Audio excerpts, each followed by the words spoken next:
Assalamualaikum warahmatullahi wabarakatuh.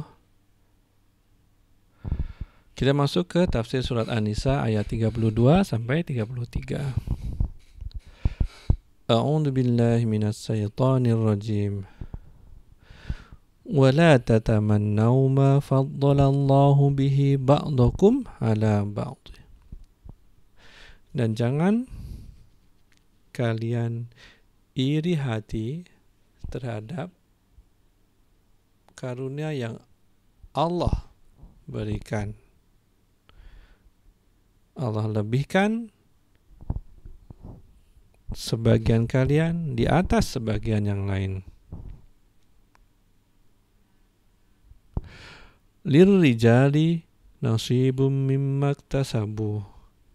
Karena bagi laki-laki ada bagian dari apa yang mereka usahakan. Walin nisa'i nasibum mimma iktasabn. Dan bagi perempuan ada bagian dari apa yang mereka usahakan. Apa sih yang mau dibahas dengan ayat ini? Yang pertama, Allah memberikan karunia lebih antara manusia satu dengan manusia yang lain. Ada yang Allah berikan harta lebih, yang disebut orang kaya, dan ada yang Allah berikan harta cukup, bukan kurang, cukup, yang disebut orang miskin. Bukan karena mereka itu lebih Allah sayang, tapi karena Allah dengan maha tahunya, dengan ilmunya,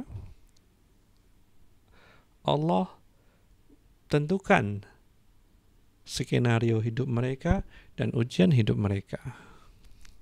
Ini yang harus kita paham. Ada orang yang bekerja keras siang malam tapi miskin.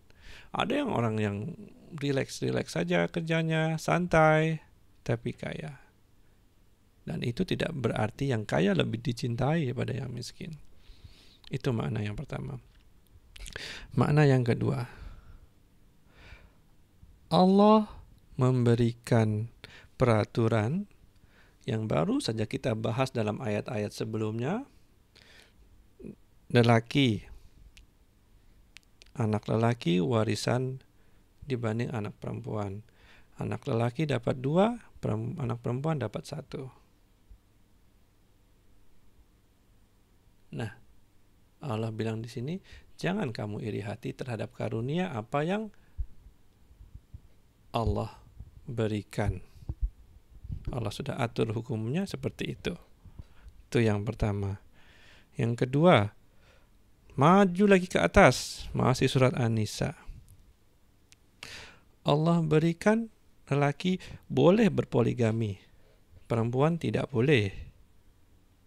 Itu adalah karunia yang Allah berikan menurut ilmunya. Dan perempuan jangan iri hati terhadap apa yang Allah sudah tentukan. Karena secara natural manusia itu melihat apa yang baik saja dengan orang, cenderung iri dengan kebaikan itu. Nah, dengan keburukannya nggak ada yang iri. Contoh ibu-ibu, ada nggak yang iri dengan perlindungan yang Allah bagikan secara terus-menerus dalam surat An-Nisa ini tentang wanita? Perempuan, harta mahar perempuan, jangan para lelaki ini ambil dengan zalim. Itu special treatment. Gak ada yang ngebahas itu sebagai suatu kebaikan. Atau nanti kita bahas lagi, lelaki, kalian harus pergi jihad kalau diperlukan. Perempuan tidak perlu kan? Jadi Allah sudah atur semuanya dengan maha tahunya Allah akan segala sesuatu dan kebijaksanaannya.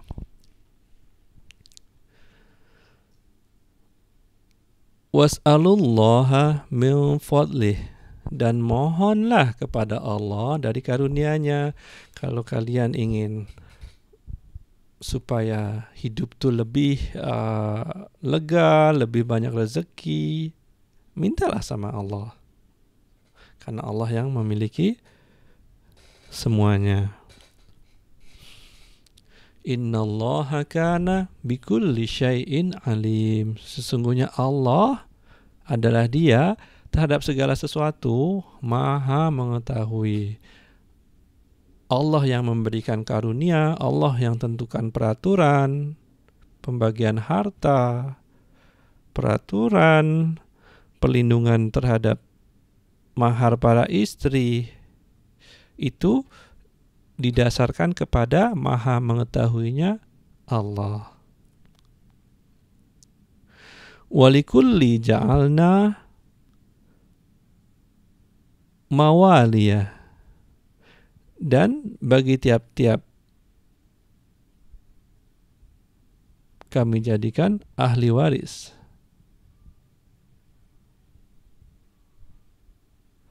Mimma taroka, dari apa yang ditinggalkan al-walidan, dari kedua orang tua, wal aqrabun, dan kerabat. Nah, jadi Allah di ayat-ayat sebelumnya sudah mengatur tentang pembagian harta kepada harta dari orang tua dan dari kerabat. Walladzina, dan orang-orang aqadat, telah mengikat aimanukum, sumpah kalian, fa'atuhum nasibahum, maka berilah mereka bagian. Nah, contoh sumpah setia ini banyak dalam buku tafsir disebutkan. Tapi yang saya pengen pilih satu saja. Ini adalah hubungan antara hamba sahaya dengan tuannya. Nah, Abu Bakar radhiyallahu anhu, beliau mempunyai maula. Maula ini kalau dalam bahasa Arab dipakai untuk seseorang yang dulunya hamba sahaya tapi kemudian dibebaskan. Nah, ketika hamba sahaya ini meninggal, Abu Bakar dapat warisan harta dari maulanya. Paham sampai sini? Innallaha, sesungguhnya Allah, kana, adalah Dia, ala kulli syai'in syahid, atas segala sesuatu menjadi saksi. Jadi Allah sudah tetapkan ketika ada seseorang meninggal, Allah yang mewarisi yang pertama kali.